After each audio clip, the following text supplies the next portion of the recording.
Deuxième jour de la visite du président Félix Tshisekedi à Antalya, en Turquie, où il a reçu ce samedi en audience le Premier ministre hongrois Viktor Orbán, qui a tenu à féliciter en personne le président congolais pour sa réélection lors de la présidentielle du 20 décembre 2023. Lors de leur entretien, les deux hommes politiques ont abordé des sujets d'intérêt commun, parmi lesquels la volonté de renforcer la coopération bilatérale par le biais, entre autres, d'échanges commerciaux entre la Hongrie et la République démocratique du Congo. Le président Tshisekedi a ensuite accordé une audience à une délégation d'investisseurs turcs menée par M. Ahmet Albayrak, président du groupe Albayrak, une société de construction active sur 3 continents et qui emploie à ce stade 20 000 personnes réparties en Turquie, en Somalie, en Guinée-Conakry, en Azerbaïdjan, au Pakistan et au Maroc. Nous sommes en même temps spécialistes de réaménagement urbain, aussi embellissement de la ville.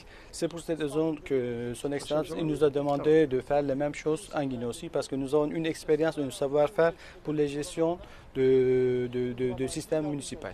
Sur la table des conversations, l'assainissement de la ville de Kinshasa, le désengorgement de la route menant à l'aéroport international de Njili, ainsi que l'agriculture.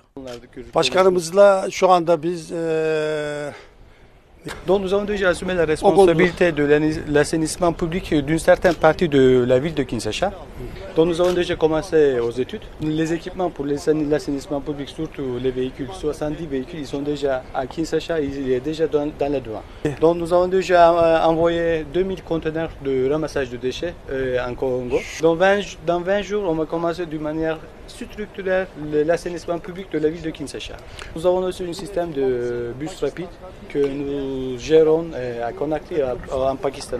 Les habitants de Kinshasa, ils souffrent de l'embouteillage dans le centre-ville. C'est pour cette raison que depuis le centre-ville jusqu'à l'aéroport, il s'agit d'une ligne de 24 km. Les habitants de Kinshasa, ils vont circuler dans 55 minutes. Nous avons utilisé les bus 100% électriques, donc ils seront tous écologiques. Une rencontre empreinte d'espoir pour le développement de nouvelles infrastructures en RDC.